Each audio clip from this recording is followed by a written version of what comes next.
Assalamualaikum warahmatullahi wabarakatuh. Hai little guys, kita ketemu lagi. Kita akan belajar subtema 3, tema 2. Sebelum belajar lebih lanjut, subscribe, komen, dan like dulu. Little guys, kali ini kita akan belajar tentang kata baku. Kata baku adalah kata yang ditulis sesuai dengan ejaan bahasa Indonesia yang diatur pada PUEBI, Pedoman Umum Ejaan Bahasa Indonesia.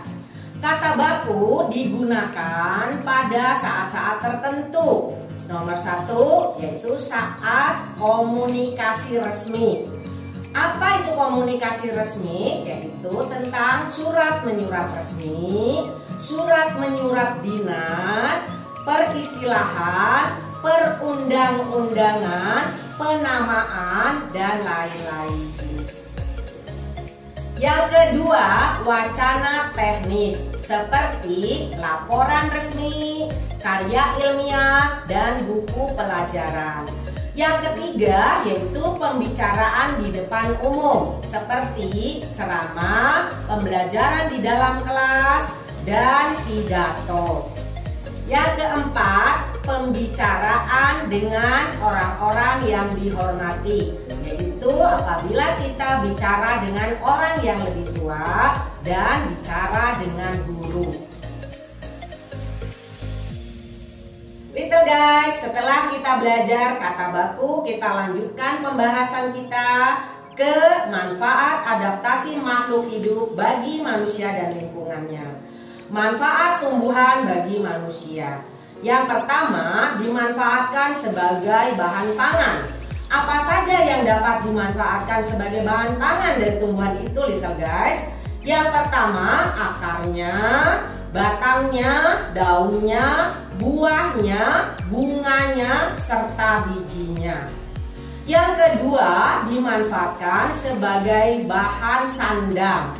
Serat kapas dapat ditenun menjadi bahan pakaian. Yang ketiga, sebagai bahan bangunan dan meubiler. Banyak bahan bangunan yang dibuat dari kayu, yaitu kayu jati, kayu mahoni, kayu meranti, pohon kelapa, pohon bambu, dan rotan. Yang keempat, sebagai bahan obat-obatan. Banyak tanaman yang dapat dijadikan sebagai obat. Contohnya, jahe dapat dijadikan sebagai obat batuk. Daun kumis kucing dapat dijadikan sebagai obat ginjal. Daun jambu biji dijadikan sebagai obat diare, kunyit sebagai obat pencernaan, dan sebagainya. Yang kelima, sebagai bahan baku industri. Banyak tanaman yang dijadikan sebagai bahan baku industri yang dimanfaatkan oleh manusia. Yang pertama, getah karet dibuat menjadi ban. Yang kedua, getah pinus dijadikan bahan pembuatan cat. Kayu pinus dijadikan bahan pembuatan kertas. Buah kelapa sawit dijadikan sebagai bahan baku pembuatan minyak goreng, sabun, dan kosmetik. Yang keenam, dijadikan sebagai bahan pewarna alami. Contohnya, daun pandan dijadikan sebagai pewarna hijau, wortel pewarna jingga, buah bit sebagai pewarna ungu, dan kunyit sebagai pewarna kuning pada makanan. Yang ketujuh, menjaga kualitas air. Pohon bako menyaring air laut menjadi air tawar. Yang kedelapan, tanaman menyerap karbon dioksida pada saat fotosintesis dan menghasilkan oksigen yang dibutuhkan oleh makhluk hidup untuk bernapas. Yang kesembilan adalah sebagai media belajar bagi manusia.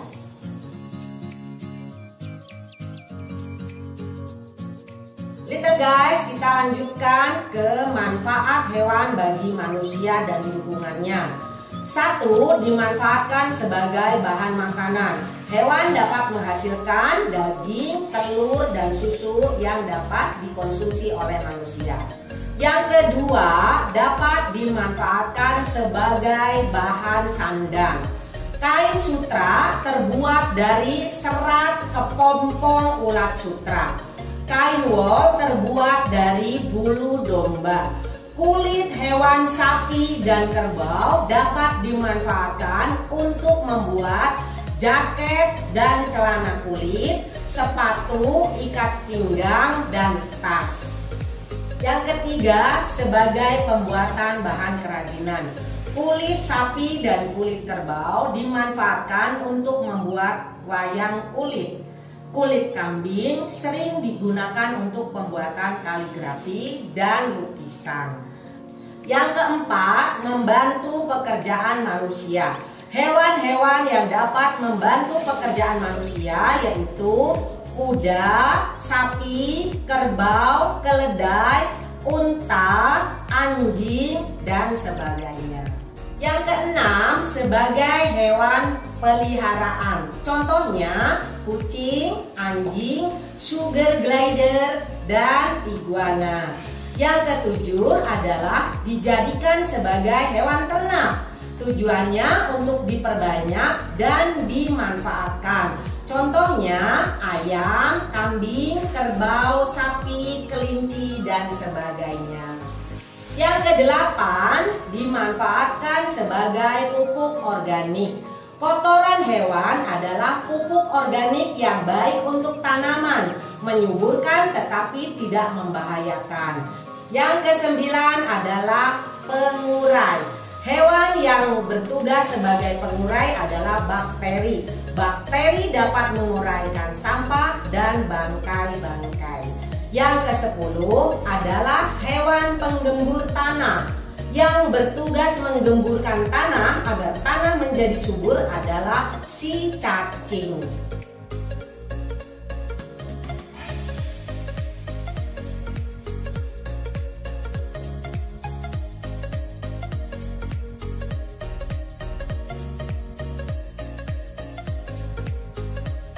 Ayo kita lanjutkan lagi little guys. Pentingnya persatuan dan kesatuan untuk mencapai kesejahteraan rakyat. Persatuan dan kesatuan adalah alat utama bagi bangsa Indonesia saat melawan penjajah untuk meraih kemerdekaan. Saat ini juga nilai persatuan dan kesatuan kita terapkan untuk mencapai kesejahteraan rakyat. Beberapa contoh penerapan nilai-nilai persatuan dan kesatuan untuk mencapai kesejahteraan rakyat Indonesia sebagai berikut. Yang pertama yaitu mencintai dan menggunakan produk-produk dalam negeri. Dengan menggunakan produk dalam negeri berarti kita telah memberikan kesempatan kepada para pengusaha Indonesia untuk maju dan berkembang dan membuka lapangan pekerjaan bagi bangsa Indonesia. Dengan demikian, kesejahteraan rakyat dapat tercapai. Yang kedua, rajin belajar. Sebagai pelajar, kalian dapat membantu pembangunan dengan cara giat belajar.